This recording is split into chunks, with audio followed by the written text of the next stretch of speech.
রবিবার থেকে শুরু হচ্ছে কংগ্রেসের ভোটার অধিকার সম্মেলন। যাদবপুরে কংগ্রেসের ভোটার অধিকার সম্মেলন শুরু। রাজ্যে ব্লক কমিটি গঠনের নির্দেশ, 1 মাসের সময়সীমা জেলা সভাপতিদের।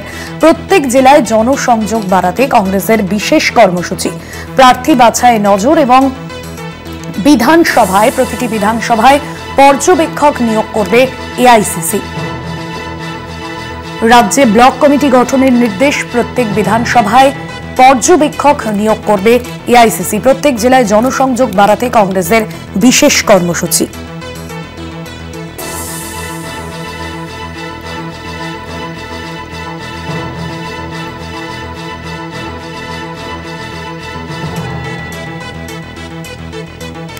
সত্য সুন্দর ভট্টাচার্য রয়েছেন আমাদের প্রতিনিধি ফোন লাইনে। সত্য সুন্দর, কি জানা যাচ্ছে এই কর্মসূচি প্রসঙ্গে? দেখো, ইতিমধ্যেই বিধানসভা নির্বাচনকে মাথায় রেখে আগামীকাল থেকে কংগ্রেসের ভোটার অধিকার সম্মেলন সেটা শুরু হচ্ছে। প্রত্যেকটি জেলাতেই এই ভোটার অধিকার সম্মেলন হবে, এমনটাই কিন্তু এআইসিসির নির্দেশ রয়েছে। সেক্ষেত্রে মূল ফোকাস হচ্ছে আগামী বিধানসভা নির্বাচন এবং সেই বিধানসভা নির্বাচনের আগে একটা জনসংযোগ কর্মসূচি হিসেবে এই ভোটার অধিকার সম্মেলনকে দেখছে কংগ্রেস। এবং ইতিমধ্যেই তুমি জানো যে এআইসিসির সাধারণ সম্পাদক সংগঠনের কেসি বেণুগোপাল কলকাতায় এসেছিলেন এবং এখানে এসে তিনি প্রদেশ কংগ্রেসের যে নেতৃত্ব রয়েছেন তাদের সঙ্গে সাংগঠনিক বিষয় নিয়ে যেরকম আলোচনা করেছেন, তার পাশাপাশি একেবারে বুথ স্তরে এই বিধানসভা নির্বাচনের আগে কংগ্রেস যাতে নিজেদের শক্তিতে ঐক্যবদ্ধ হতে পারে সেই বিষয়টিকে জোর দিতে বলেছেন। আগামীকাল দক্ষিণ 24 পরগনা জেলার এই ভোটার অধিকার সম্মেলন হবে যাদবপুরে।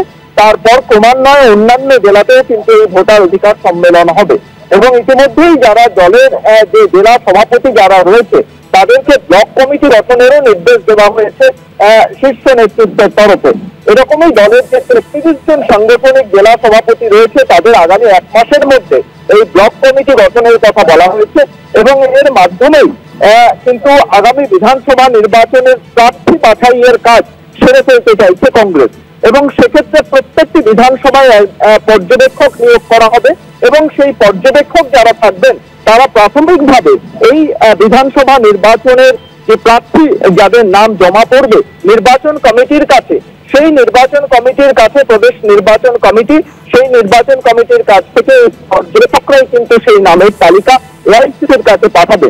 অর্থাৎ বিধানসভা নির্বাচনের অনেক আগে থেকেই একদিকে যেরকম ভোটার অধিকার সম্মেলনকে সামনে রেখে একটা জনসংযোগ কর্মসূচির পথে হাঁটতে চাইছে কংগ্রেস, তার পাশাপাশি প্রার্থী বাছাইয়ের কাজেও কিন্তু আগে ভাগে তারা সেরে ফেলতে চাইছে।